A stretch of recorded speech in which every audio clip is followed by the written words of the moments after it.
Hello everyone, শুভ দুপুর। কেমন আছেন সবাই? আজকে দুপুর থেকেই ভিডিওটা শুরু করা যাক। তো আমার বাবাকে নিয়ে স্কুল থেকে ফেরার পরে একটু বানিয়ে দিচ্ছি হরলিক্স। একদমই খেতে চায় না, তো জোর করেই খাওয়াতে হয়। কি আর করা যাবে, যখন বুঝবে তখন হয়তো সে দুধটা এমনিই খেয়ে নেবে। তো এখন এই যে আমাদের বাড়ির সামনে, এটাকে আমরা ভেসাল বলি, আসলে আঞ্চলিক নাম, যার যার অঞ্চলে এক একটা নাম থাকে আর কি। তো এই যে একদম তাজা পুঁটি। তো আমার ছোট্ট বাবাটা খুব ভয় পাচ্ছিল, আবার খুব মজাও পাচ্ছিল, লাফালাফি করছিল মাছগুলো।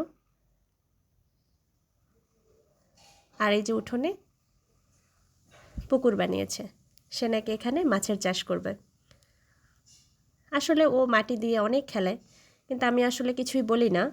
মাটির সংস্পর্শে থাকলে বাচ্চাদের রোগ প্রতিরোধ ক্ষমতা বাড়ে, যতদূর আমি জানি।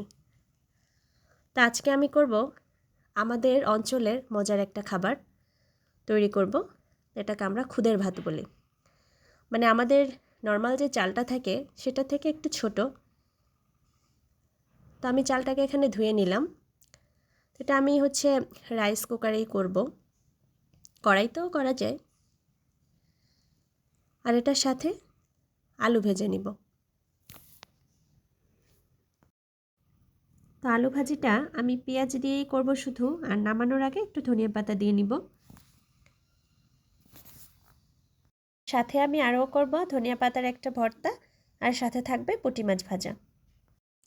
তো আমি এই যে আলু ভাজিটা বসিয়ে দিয়ে আবার গিয়েছিলাম পাতা আনতে, ধনিয়া পাতা আনতে। তো আমি পাতা ছিঁড়ে এনেছি, আসলে গাছের গোড়া সহ এখন আর তুলি না, কারণ এগুলো থেকে আবার ধনিয়া পাওয়া যাবে।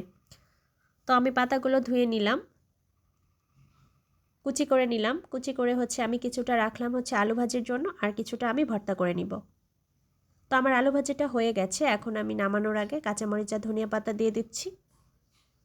আমি মরিচটা শেষে দিলাম এই জন্য, আসলে বাচ্চাটা যাতে খেতে পারে, ঝাল কম লাগবে। তো আমার আলু ভাজিটা হয়ে গেছে।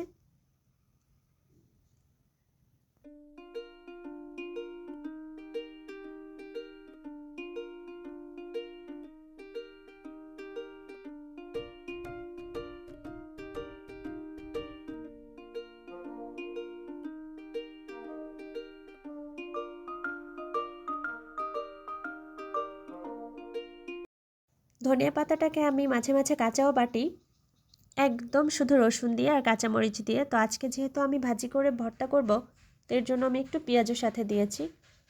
তো এটাকে আমি ভেজে এখন পাটায় বেটে নিব।